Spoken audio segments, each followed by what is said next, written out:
When my husband of 45 years hit me in the dining room, I didn't say a word. But the next day, when he sat down at the table expecting dinner like nothing had happened, that smug smile on his face vanished the second he heard the doorbell ring. My name's Nancy. I'm 65 years old and I live in a traditional neighborhood in Columbus, Georgia. I should be retired by now, enjoying my golden years. But nope. Instead, I'm back in high school classrooms, grading papers late into the night. All because my 69-year-old husband Michael has been struggling financially ever since he retired. And while I'm carrying the weight of this household on my back, he just keeps sinking deeper and deeper into his depression and anger. Last night, that anger exploded. Right there in our dining room, where we raised our 2 kids, where we celebrated birthdays and holidays for decades, he crossed a line that should never, ever have been crossed. So today, I fixed the same dinner, set the table with the same tablecloth, the same dishes, but this time I wasn't just serving food, I was serving justice. And when that doorbell rang at 6 p.m. sharp, Michael finally got it. Hitting a woman has consequences. Let me tell you how I got to the point of turning my dining room into a courtroom. I was 20 years old when I met Michael Thompson at the University of Georgia Library. It was fall of 1978, and I was buried in books about the American Civil War, trying to finish a paper on Reconstruction. That morning, before I left the tiny apartment we shared, my mother had told me, "Nancy, you study way too much. You need to get yourself a boyfriend." I'd rolled my eyes. A boyfriend was the last thing on my mind. I was the first one in my family to make it to college. My grandmother had picked cotton in rural Georgia. My mother cleaned houses to pay for my education. I wasn't there to find a husband. I was there to become a teacher. But then Michael sat down in the chair across from me, carrying a stack of business and economics books. He was 24, a senior guy, and when he smiled at me, showing off that dimple on the left side of his face, my heart did something I'd never felt before. "Sorry to bother you," he said, his voice low and warm like honey. "But do you happen to know where the reference section on post-war economic policy is?" I should have just pointed him in the right direction. But instead, I closed my book and said, "I'll show you."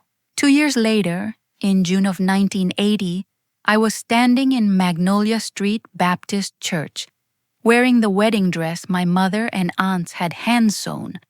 The fabric was white as fresh snow, with lace on the bodice that my Aunt Ruth had embroidered for 3 solid months.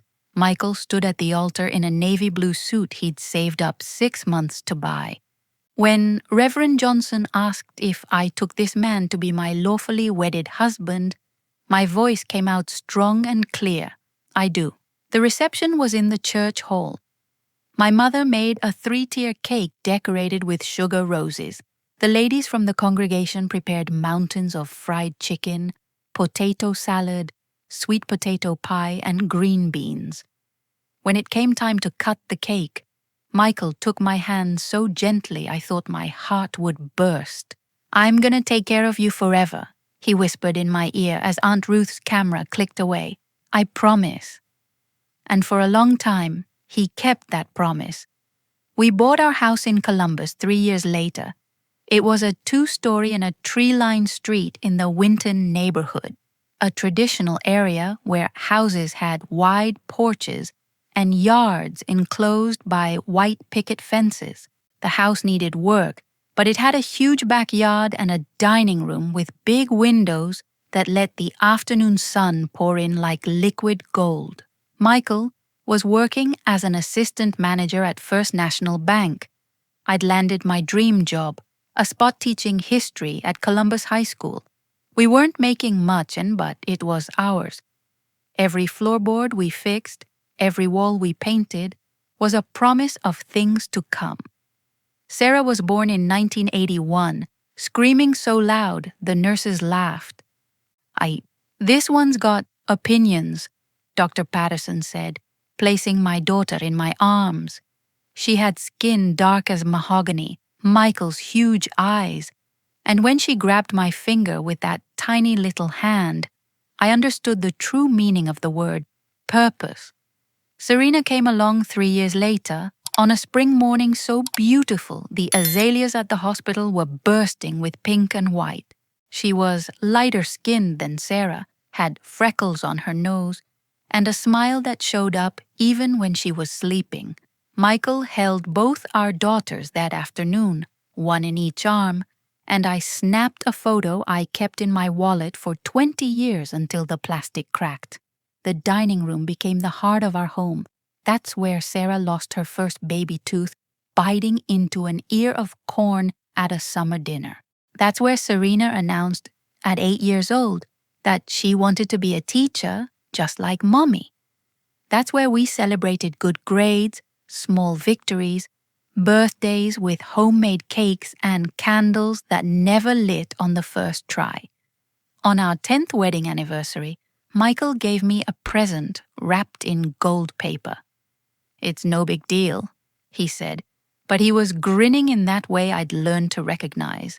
The way that meant he was pretty darn proud of himself. Inside the box was a china dinner set, 12 plates, 12 cups, 12 saucers, white with a delicate gold rim and hand-painted blue flowers. It was the most beautiful thing I'd ever seen. "For our family to grow," Michael said, pulling me into a hug. "And for the next 5 decades of dinners together." I only used that china on special occasions, Christmas, Easter, big birthdays. Every time I took those plates out of the cabinet, wrapped in tissue paper, it felt like I was holding pieces of our history. Fragile, beautiful, precious. In the years that followed, our life was exactly that. Ordinary, beautiful, precious. Michael got promoted to regional manager. I became head of the history department at school. Sarah went off to college and graduated with a nursing degree. Serena followed in my footsteps and became a literature teacher. In 2020, we celebrated our 40th anniversary. It was a small dinner, just the two of us, because of the pandemic. I made Michael's favorite pot roast. I used the china, each plate carefully set on the linen tablecloth my mother had given me for our wedding. Michael took my hand across the table. His fingers were more weathered, the veins more visible, but the touch was still the same. 40 years. "Nancy, you made me the luckiest man alive. Still got another 40 to go," I joked, squeezing his hand back. He smiled, but there was something in his eyes right then. Something distant, something I didn't recognize. I should have paid attention to that look. Because 5 years later, that same china, that same dining room, that same forever promise, it would all shatter like glass hitting concrete. But that night in 2020, with the candles flickering and the cheap wine that was all we could afford, I still believed that the love we'd built was solid as the walls of our house. Believed that 45 years would be just the beginning. I had no idea that, soon enough, I'd be on the floor of that very same room, with blood on my lip and fear in my chest, finally understanding that some foundations, no matter how solid they seem, can crack when you least expect it. Michael was 64 years old when he came home at 3 in the afternoon on a Tuesday in March. That wasn't normal. He never came home early from the bank. In 38 years on the job, he'd only missed work when Serena was born and when his mother passed away. I was on the front porch watering my African violets when I saw his car pull into the garage. The sun was hot that afternoon, the kind of spring heat that promises summer's on its way. But when Michael stepped out of the car, there was a coldness to him that had nothing to do with the weather. "Michael," I called out, coming down the porch steps. "What happened? Are you okay?" He didn't answer right away, just stood there, staring at the house like he was seeing it for the first time. Or the last. After a minute that felt like an hour, he spoke, his voice coming out flat and lifeless. "They retired me. Nancy." The words didn't make sense at first. Retired. Like retirement was something that happens to you, not something you choose. "Now what do you mean? They retired you?" I asked, setting down the watering can on the grass. Michael walked into the house without answering. I followed him to the kitchen. He pulled out a chair and sat down heavily, like his bones were tired of holding him up. That's when I saw the cardboard box he'd left on the living room floor. An ordinary box, brown, with dented corners. Inside was a mug with the bank's logo, a few picture frames, a desk calendar, 38 years fitting into a cardboard box. "Restructuring," he finally said, staring at his own hands on the table. "They're bringing in younger people with fresh ideas, digitizing everything." I became obsolete. The word hung in the air between us.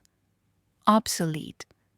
Like an old machine nobody uses anymore. "But you were regional manager," I said, sitting down next to him. "You built that department from the ground up. They can't just... They can. And they did." His voice was broken, but not with anger. With something worse. Defeat. "They offered me a retirement package. Generous," they said.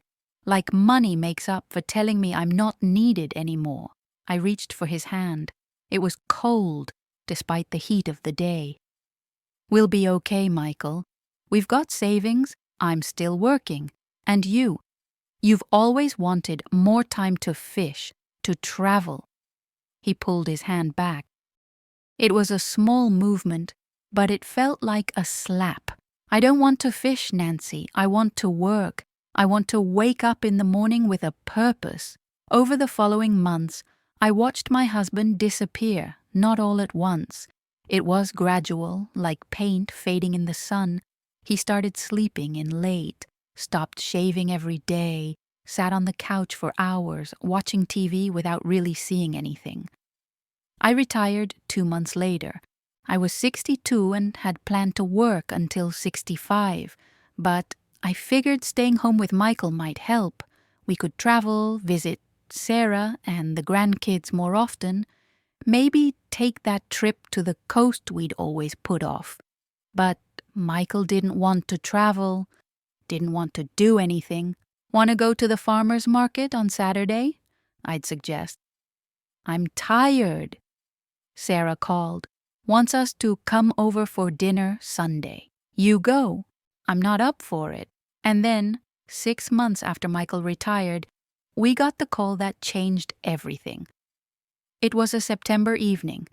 I was making vegetable soup in the kitchen when my cell phone rang, unknown number. I almost didn't pick up, but something made me answer. "Mrs. Thompson." The voice was male, professional, careful. "This is Officer Martinez with the Georgia State Patrol. It's about your daughter, Serena Thompson." The world stopped, completely stopped. "Accident on Interstate 85, truck lost control, killed instantly, didn't suffer," as if those words made any difference. Serena was 38 years old. She'd been driving back from a teachers' conference in Atlanta. She'd called me 3 hours earlier, laughing, telling me about a lecture she'd attended.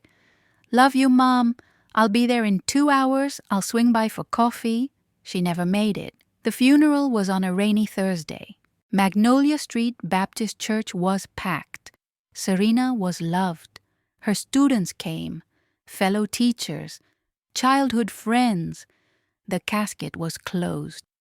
It was better that way, they said. Throughout the entire wake, Michael didn't cry. He sat in the front row, staring at the casket with a blank expression. Sarah was devastated, sobbing on her husband's shoulder. I held the hands of Serena's 2 daughters, girls of 10 and 12, who didn't understand why their mother wasn't coming home. But Michael was somewhere I couldn't reach.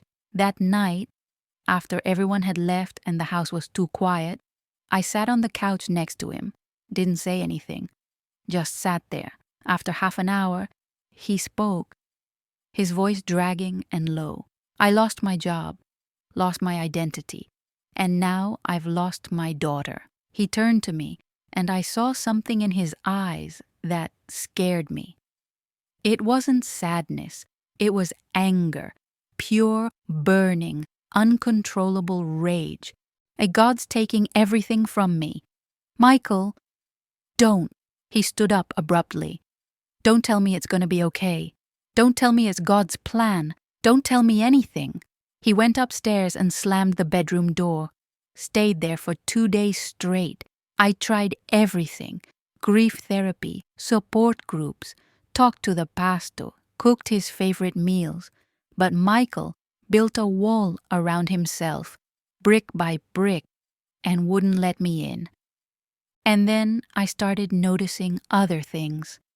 The whiskey bottle under the sink that went down a little every day, the smell of alcohol on his breath at 3 in the afternoon, the bloodshot eyes, the way he talked to me. He wasn't yelling yet, but there was a coldness, a distance that hadn't been there before. A month after the funeral, I opened the bank statement. My hand shook when I saw the numbers. Our savings account, which had over $80,000 in it, was down to $12,000. Michael had been investing in cryptocurrency, online gambling, get-rich-quick schemes that promised to triple your money. When I confronted him late that night in the kitchen, he blew up for the first time. "I was trying to fix this," he shouted, his voice echoing off the walls. "Trying to get back what we lost. You don't understand the pressure I'm carrying. We lost her, Michael. Our daughter died. I lost her too." He looked at me like he didn't recognize me. "You've got your grief all organized, Nancy. You've got your support groups, your prayers, your church friends. You know how to process things. I don't. All I know is that everything I was disappeared. And right there, that night, I decided to go back to work. The position at Columbus High was open, substitute history teacher and temporary. It wasn't ideal. I was 63 years old. My body ached in places that didn't ache before. But we needed the money. And more than that, I needed a purpose beyond watching my husband sink. When I told Michael, he was drunk on the couch, lukewarm beer in his hand. "Do whatever you want," he mumbled. "You always do anyway. I should have seen the signs. But when you love someone for over 40 years, you keep seeing who they were, not who they're becoming. I thought I was saving our marriage. I didn't realize I was becoming the outlet for his rage." The alarm went off at 5:30 in the morning. I'd wake up in the dark, my body protesting every movement. My joints were stiffer than they used to be. The arthritis the doctor had mentioned years ago wasn't just some future possibility anymore. It was my reality every single morning. Michael snored beside me, the smell of stale beer escaping from him like a third person in the bed. He'd moved back into our bedroom 3 months after Serena's funeral. But it was like sleeping next to a stranger who sometimes cursed in his sleep and always woke up with anger in his eyes. I'd get up slowly, grab my clothes in the dark so I wouldn't wake him, and head downstairs to get dressed in the bathroom down there. I'd learned that waking Michael early meant starting the day with sharp comments about how I made too much noise, walked too heavy, existed too loud. By 6:15, I was in the kitchen making coffee. The strong smell filled the house, and for just a moment, just one moment, I could pretend everything was normal, that Michael would come downstairs any minute, kiss me on the forehead, ask about my day. But that version of Michael was dead, buried along with Serena and the man he used to be. By 7, I was at school. Columbus High had changed since I'd retired. More security cameras, metal detectors at the entrance, kids who were more tired, more suspicious. I taught American history to sophomores and juniors, trying to make teenagers care about the Civil War while they messed with their phones hidden under their desks. But I loved it. God help me. I loved being there. Because in that classroom, I was still somebody, Mrs. Thompson, the woman who made history come alive, the woman students came to when they needed to talk about problems at home. Ironically, I was helping kids with family issues while my own home was falling apart. I'd get back home around 4 in the afternoon. Sometimes Michael was on the couch, TV on some sports program he wasn't really watching. Other times, he wasn't even home. I don't know where he went. Didn't ask anymore. The answers, when they came, were either poorly told lies or explosions of rage about me controlling him. One Tuesday in November, I came home and found Michael in the kitchen. He was standing in front of the sink, looking out the window at the backyard where fall leaves covered the grass like an orange and red carpet. "Michael," I said softly, setting my purse down on the table, "did you eat anything today?" He didn't turn around. "Why do you care?" The question caught me off guard. "Because you're my husband." "Am I?" He finally looked at me, and there was something cruel in his eyes. "Or am I just another one of your charity cases, like those troubled students you're always trying to save?" "That's not fair." "Fair," he laughed, but there was no humor in the sound. "You want to talk about what's fair? Is it fair that I worked my whole life just to get tossed out like garbage? Is it fair that our daughter's dead while drunks and criminals are still walking around? Where's the justice in that, Nancy? Where?" I moved toward him, slowly, like I was dealing with a wounded animal. "I know you're hurting. You don't know anything." He jerked away from my outstretched hand. "You go to your little school every day, play teacher with your teenagers, and come home feeling useful. I wake up every day not knowing who I am, not knowing why I'm still here when Serena's not." My throat tightened. "You're here because I need you. Sarah needs you. The grandkids need—" "They don't need me."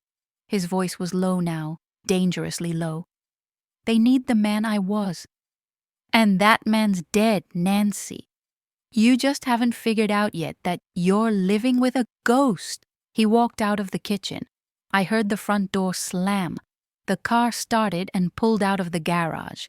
It was 4:30 in the afternoon.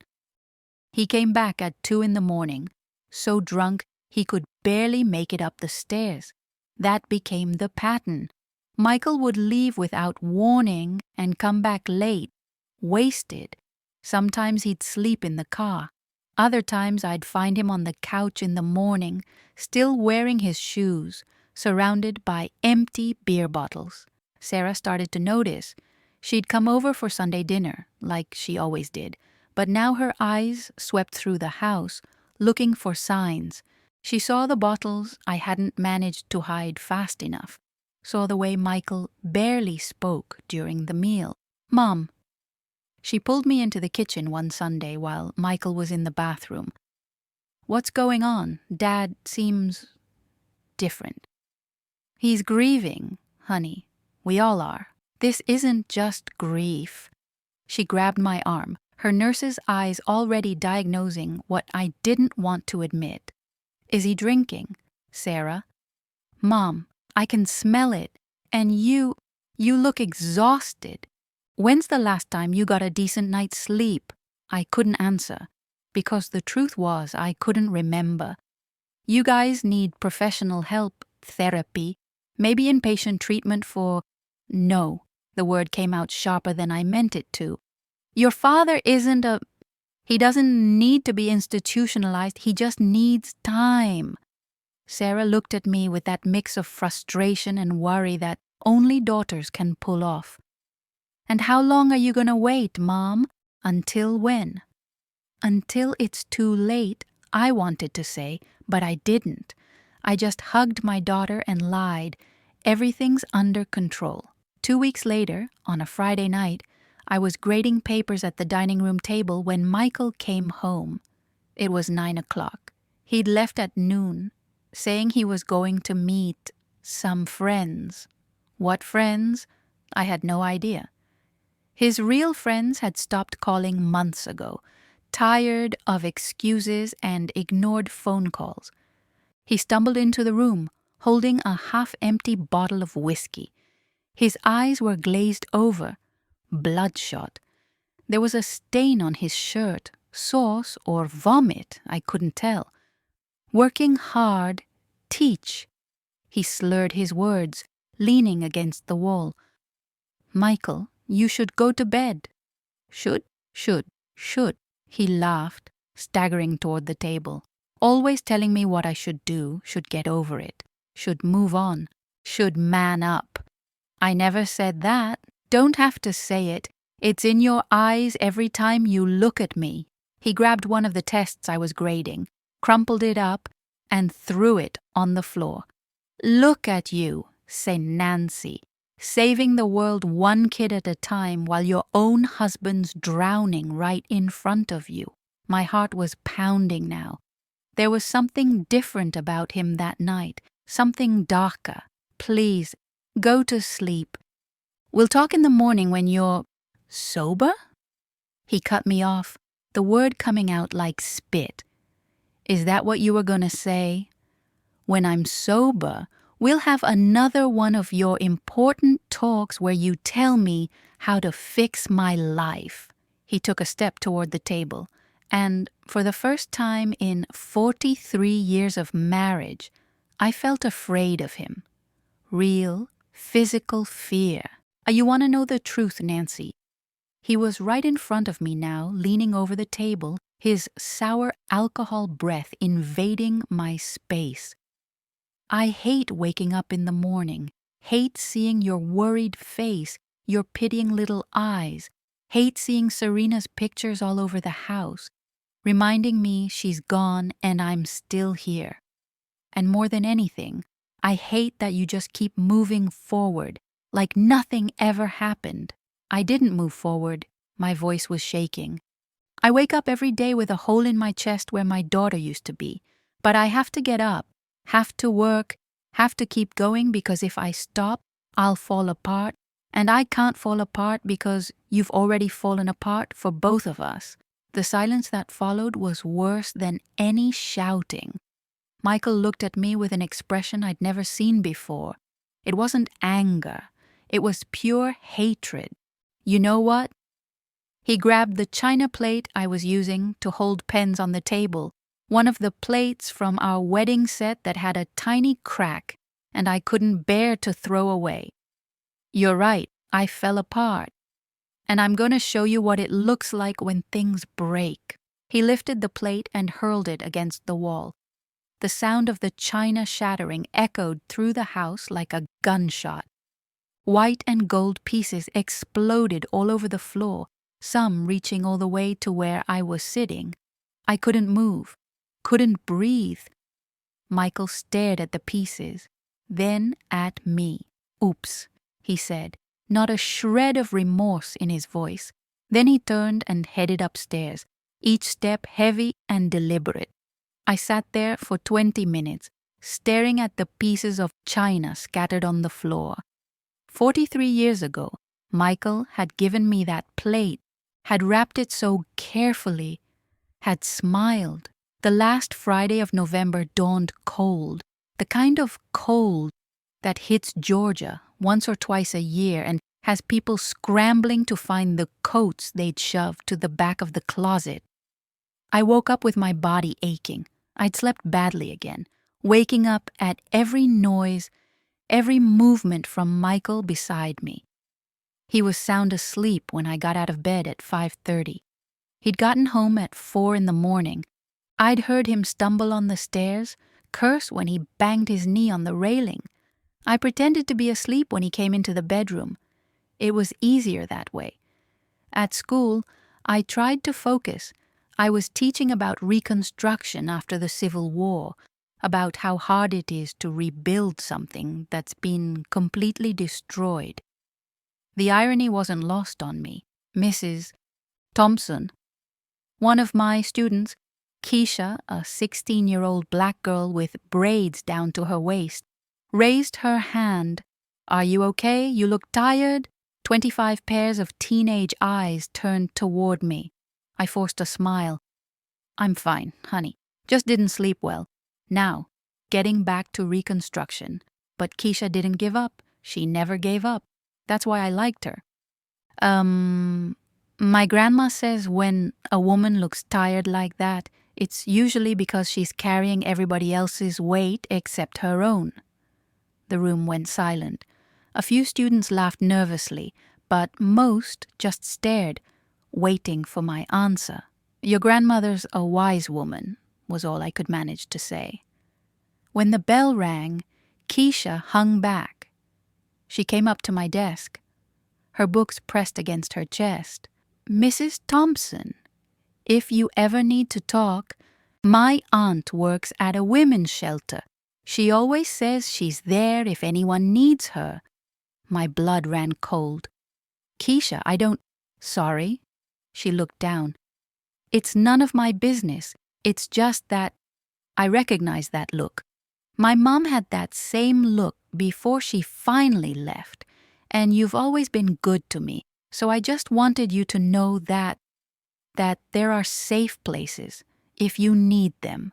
She put a folded piece of paper on my desk and left before I could respond. I opened the paper with shaking hands. It was a card for a women's support center in Columbus. On the back, written in careful teenage handwriting, "You deserve peace, Mrs. T." I shoved the paper to the bottom of my purse and spent the rest of the day trying not to cry. I got home at 4:15. Michael's car was in the garage. The house was too quiet. I came in through the kitchen door, setting my heavy bag on the counter. I had 45 tests to grade that weekend, plus lesson plans to write. "Michael," I called out. Silence. I went to the living room. He was on the couch, watching a football game. There were 3 empty beer bottles on the coffee table, and he was holding a 4th Mina half full.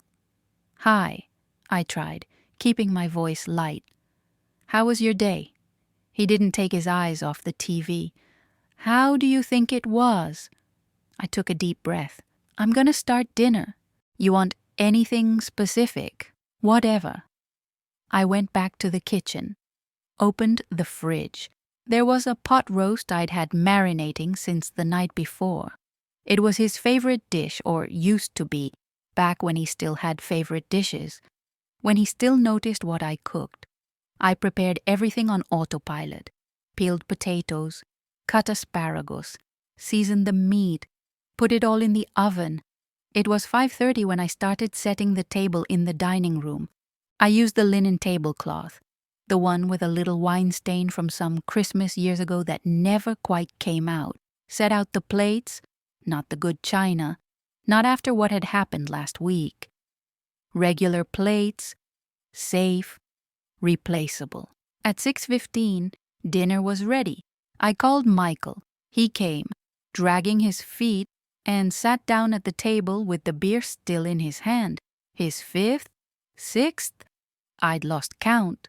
I served his plate, perfectly roasted pot roast, golden on the outside, pink in the middle, creamy potatoes, green, crispy asparagus. I set the plate in front of him, carefully. "Looks good," he mumbled, but without conviction.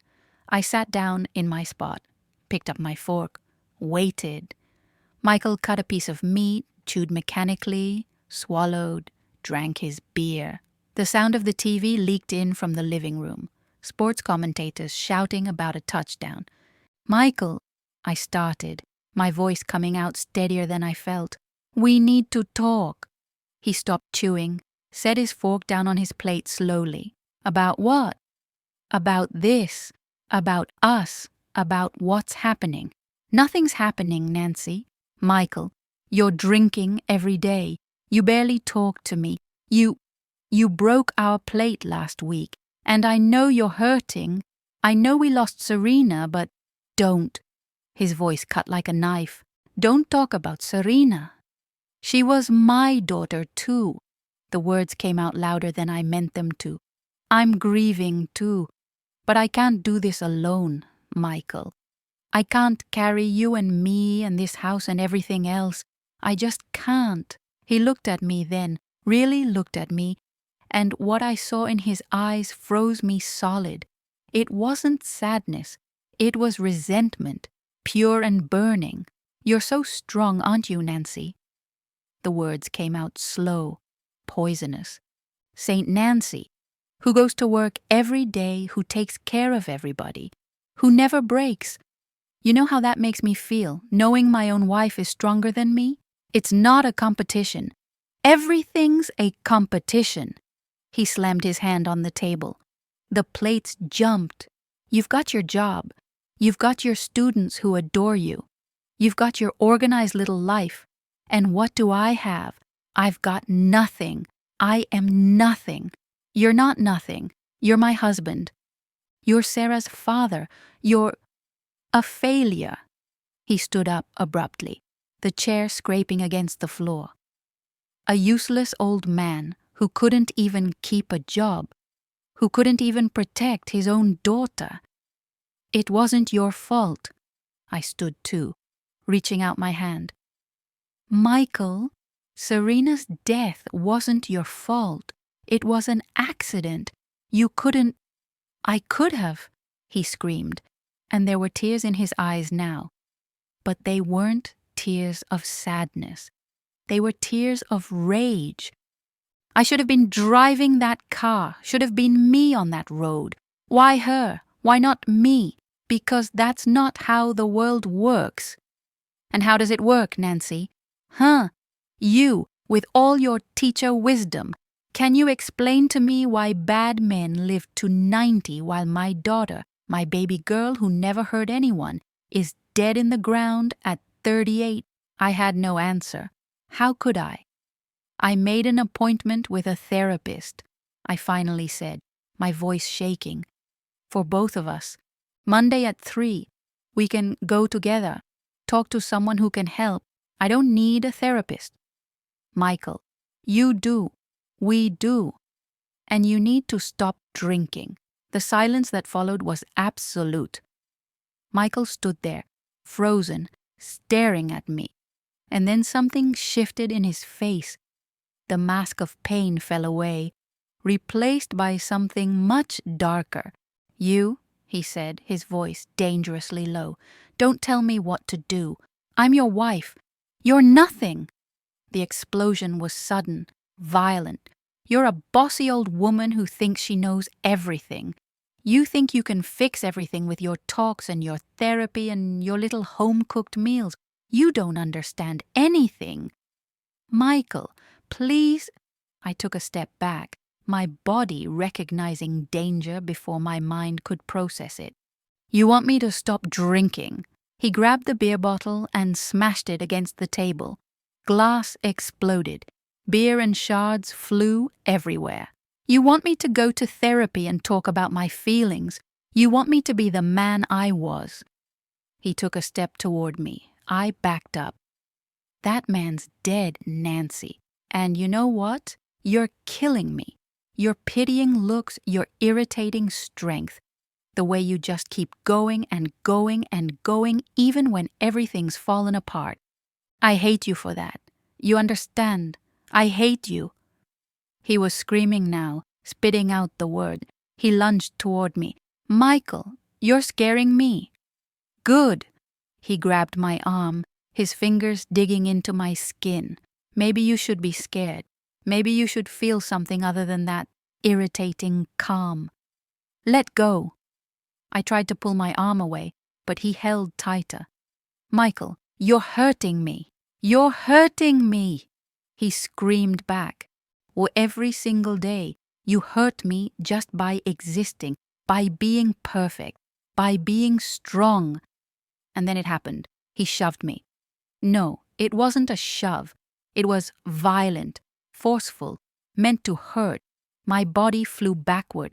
I tried to grab the edge of the table, but I lost my balance. I fell hard, my hips slamming into the chair, my head spinning. And then the punch. Fast, brutal, on the left side of my face. Pain exploded behind my eyes. The world spun. I hit the floor, my cheek smacking against the cold hardwood. Blood filled my mouth. I'd bitten. Chapter 5. The longest night. I stayed on the floor long enough to hear Michael go upstairs. Each one of his steps echoed through the house like a verdict. Heavy. Final. When the bedroom door slammed up there, the silence that followed was so thick it felt like it had its own weight. My face throbbed. There was a metallic taste in my mouth, blood mixed with saliva. I touched my lip with my fingertips and felt the cut, swollen and hot.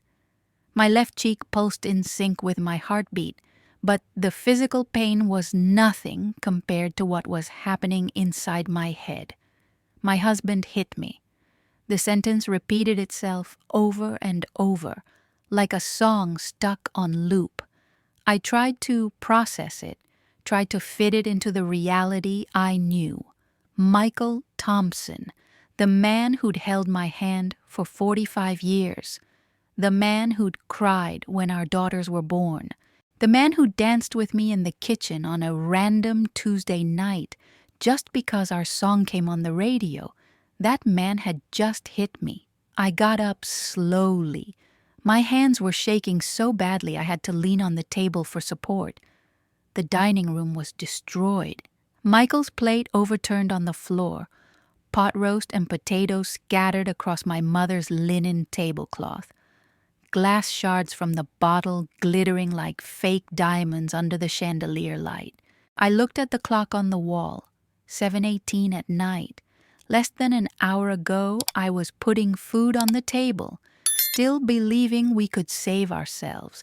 Now everything had changed. Line crossed, bridge burned, glass shattered that would never be whole again. I went to the downstairs bathroom like a sleepwalker, turned on the light. The woman in the mirror wasn't me. Couldn't be. This woman had a swollen, purple lip. An ugly cut in the corner of her mouth, still bleeding slightly. The left cheek was red and starting to darken. By tomorrow, it would be an ugly purple and yellow bruise, impossible to hide. But the worst part was the expression in her eyes. Terror, humiliation, and something I recognized from my students, from the girls who came to talk to me after class with flimsy excuses about how they fell or ran into a door. Shame. No, I whispered to my reflection.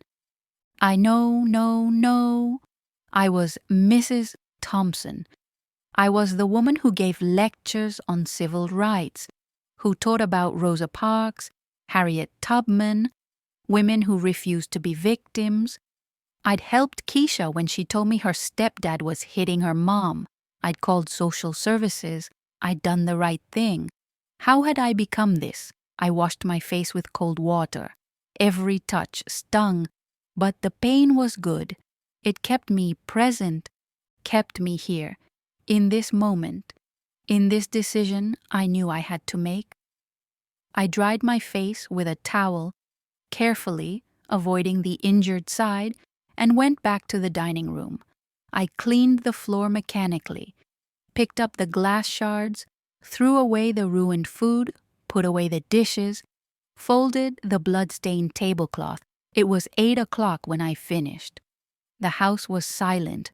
Upstairs, Michael was probably already asleep, the heavy sleep of someone who'd drunk too much and unloaded all their rage. And me, I was wide awake. I sat at the kitchen table with a cup of chamomile tea I wasn't going to drink. I picked up my phone, touched Sarah's photo. My finger hovered over the call button. 3 in the morning, 4, 5. I turned the phone on and off 12 times. "Mom, what's going on?" Sarah's words echoed in my head. She'd asked weeks ago. She'd seen it. And I'd lied. Everything's under control. What a joke. What a pathetic, dangerous lie. I opened the browser on my phone, typed with trembling fingers, what to do after domestic violence. 12 million results, articles, hotlines, statistics that made my stomach turn. 1 in 4 women. Episodes tend to escalate. The most dangerous time is when the victim decides to leave. Victim, that word. I hated that word. But that's what I was now. Nancy Thompson, 65 years old, teacher, mother, grandmother, victim. At 2 in the morning, I was still sitting in that kitchen. I'd read 19 articles. I'd written down 7 phone numbers.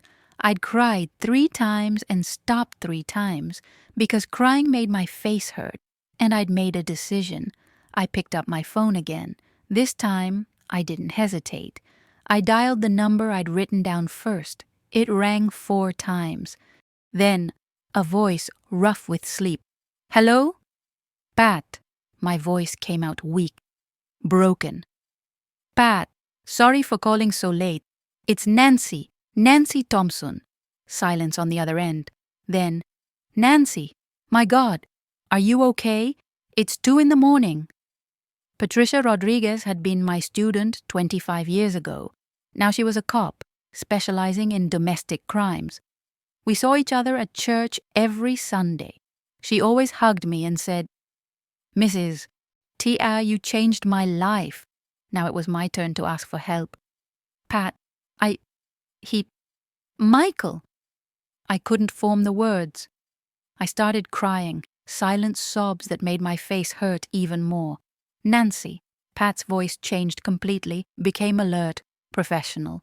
"Are you in danger right now? Is he there? He's sleeping, upstairs. Are you hurt?" "Yes." "How badly?" He hit me. In the face.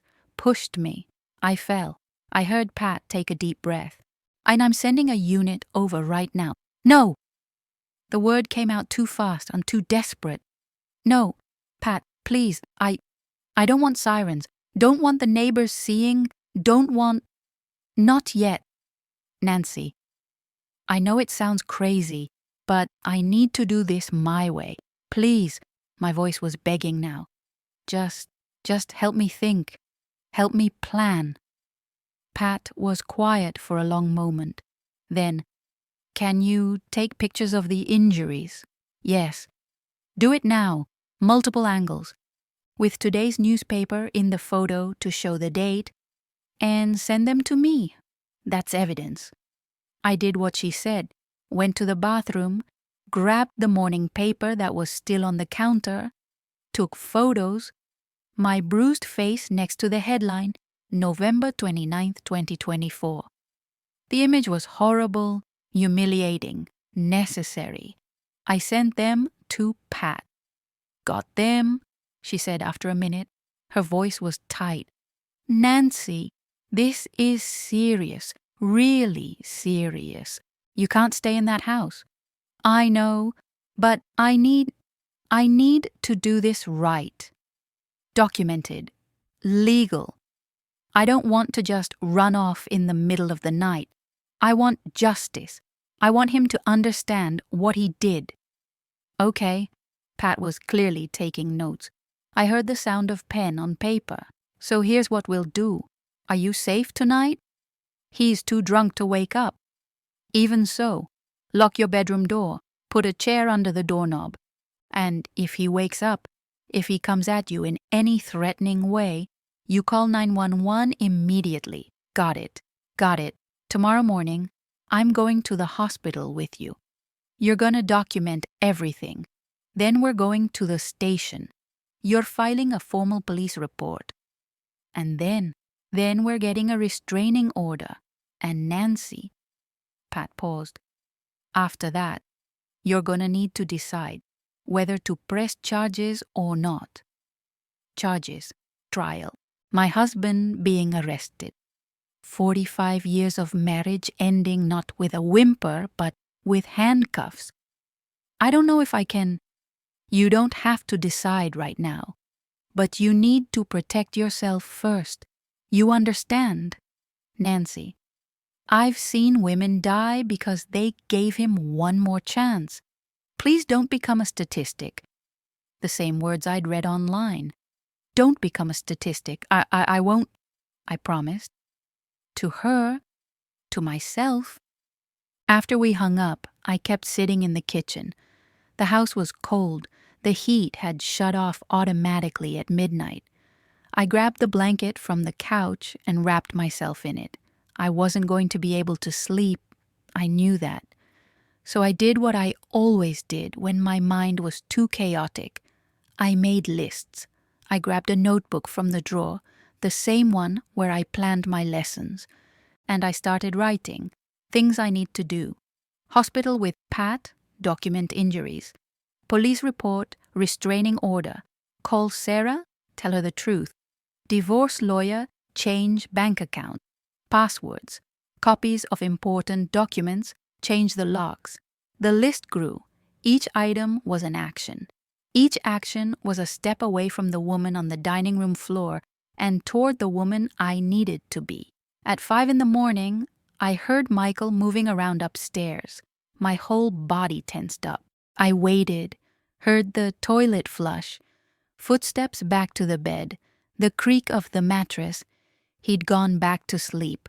I let out the breath I'd been holding.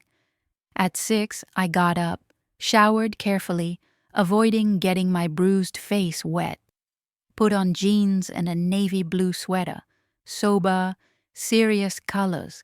Colors for someone about to do something important.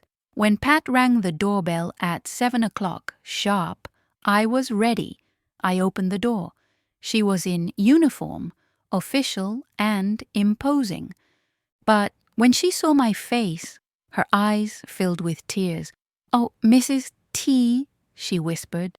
"Let's go," I said, grabbing my purse. "Before I change my mind." I left a note on the kitchen counter. Short, direct. Michael, went to take care of some things. Back later. It was the last lie I was going to tell to protect him, because when I came back, I wouldn't be alone. And when he saw who was with me, he'd finally understand. Hitting your wife has consequences, even when that wife loved you for 45 years. The hospital was nearly empty at that hour of the morning. Pat guided me through the white, sterile hallways to the emergency room. A black nurse with braids pulled into a tight bun looked at me with an expression I'd seen before. Recognition. She knew. Just from looking at me, she knew. "Name," she asked, but her voice was gentle. "Nancy Thompson." "And what happened, Mrs. Thompson?" The words got stuck in my throat. Pat put her hand on my shoulder. "Domestic violence," Pat said for me. "We need complete documentation, photos, medical report, everything." The nurse nodded. "Room 3. Dr. Williams will take care of you." Dr. Williams was a white woman in her 50s with short gray hair and gentle hands. She examined my face without saying anything for a long moment. Then she touched my chin delicately, turning my head to get a better look at the bruise. "This is gonna hurt," she warned before pressing the swollen area around my left eye. I didn't scream, just closed my eyes tight. "No fracture," she finally said. "But you're gonna have one hell of a bruise for the next 10 days. The lip's gonna need a few stitches." Stitches. The word hit me. This was real. Clinically, medically, legally real.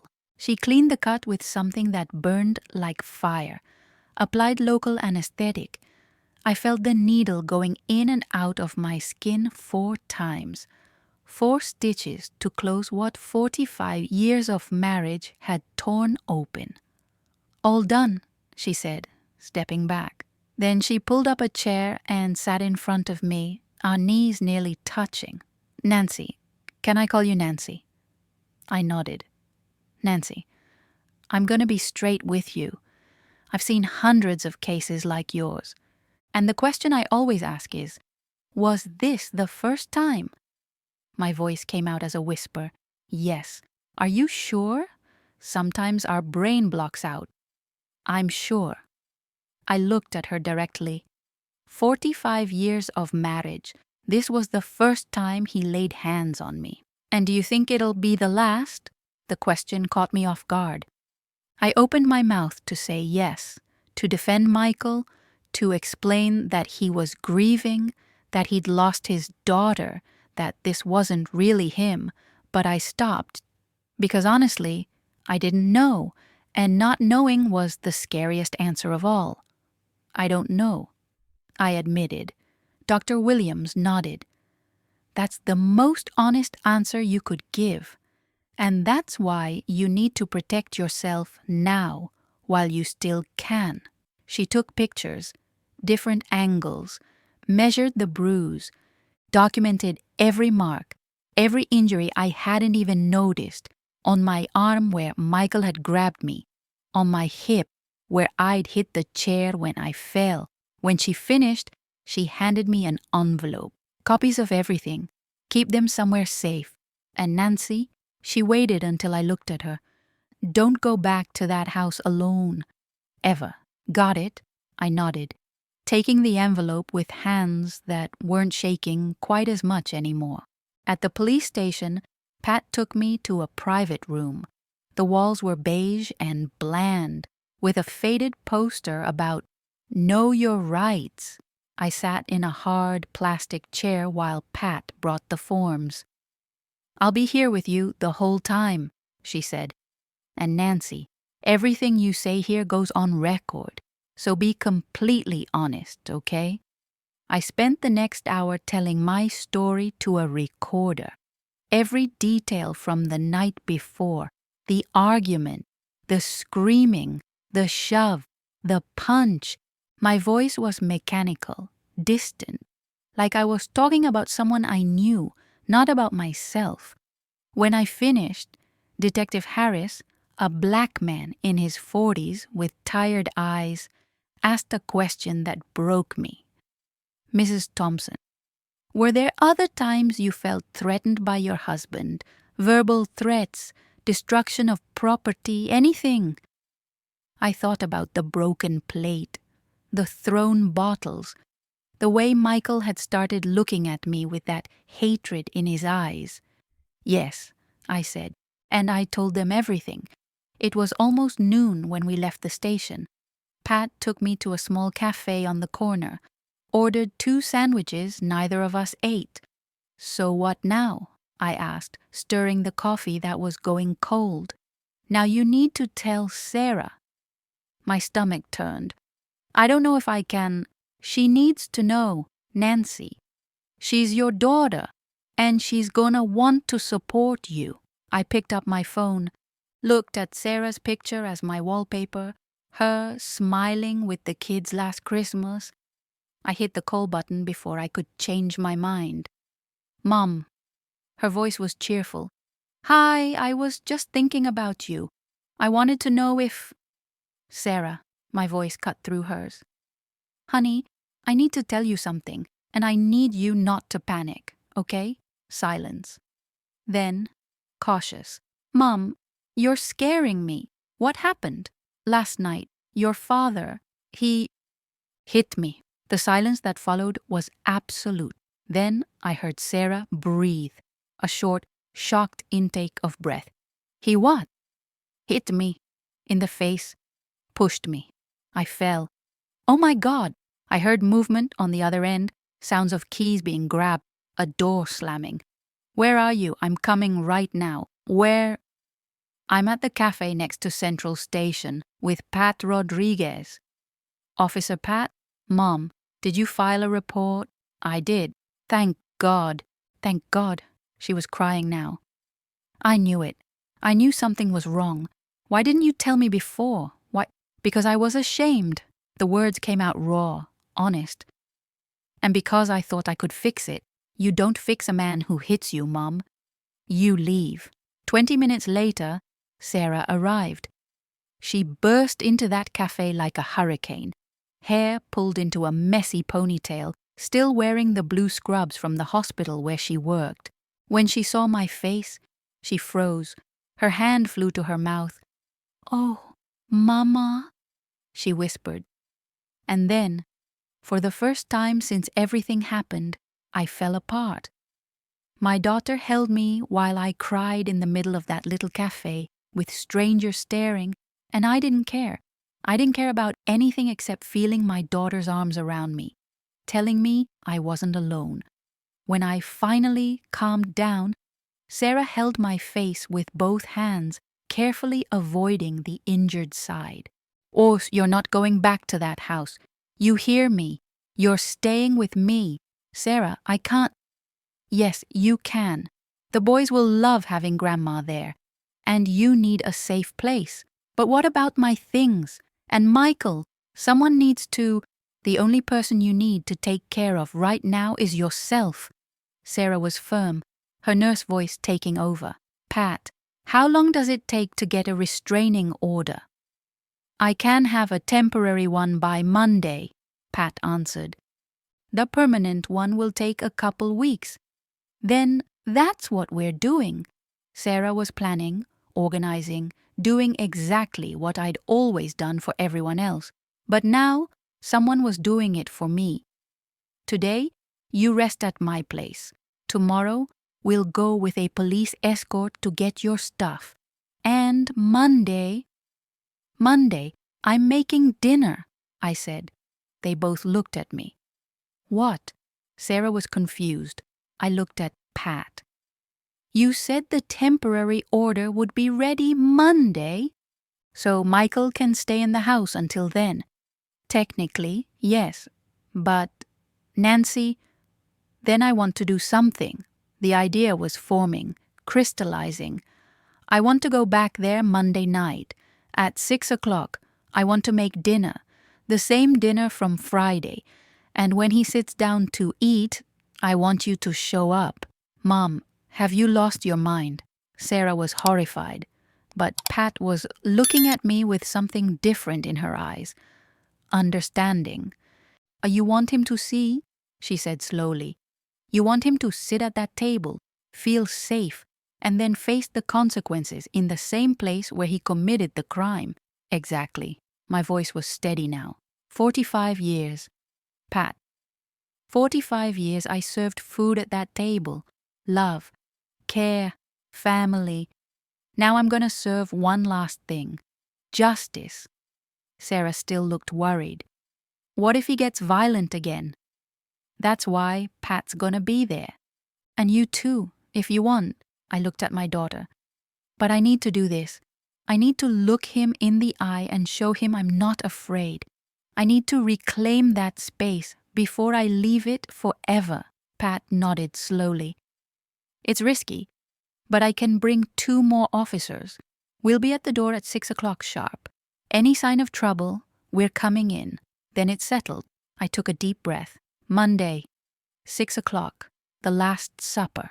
Sarah hugged me tight. "You're the bravest woman I know." But as we left that cafe, heading to Sarah's house where I'd spend the next 48 hours getting ready, I didn't feel brave. I felt like someone who'd jumped off a cliff and was still waiting to see if the wings I was building in freefall would actually work. Monday would tell. When that doorbell rang and Michael saw who was on the other side of the door, I'd know if I'd made the right choice or if I'd just signed my own death warrant.